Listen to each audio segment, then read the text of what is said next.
Amir Temurning Buyuk imperiyasi dunyoning 4/3 qismiga hukmdorlik qilgan. 27 ta podshohni tiz cho'ktirib, 20 ta muhim harbiy janglarda g'alaba qozongan.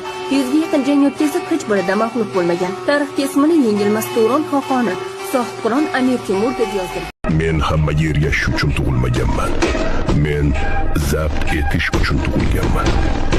Ikkilanish bu halokat, shubhalanish esa tiz cho'kishdir. Men bo'yin egish uchun yaratilmaganman.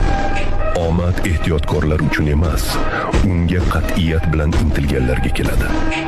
Mening imperiyam sovg'a qilinmagan, janglar bilan qo'lga kiritilgan. Yetakchining kuchi uning armiyasi kuchidadir. Men qo'y boshchiligidagi sherlar armiyasidan qo'rqmayman. Ammo sher boshchiligidagi qo'ylar armiyasi haqiqiy kuchga aylanadi. Bunday kuch butun dunyoni larzaga soladi. Zaiflar tarix soyasida yashaydi. Kuchlilar o'z nomlarini muhrlaydilar. Hatto asrlar o'tsa ham mening ismim pichirlab emas, baland ovozda aytiladi.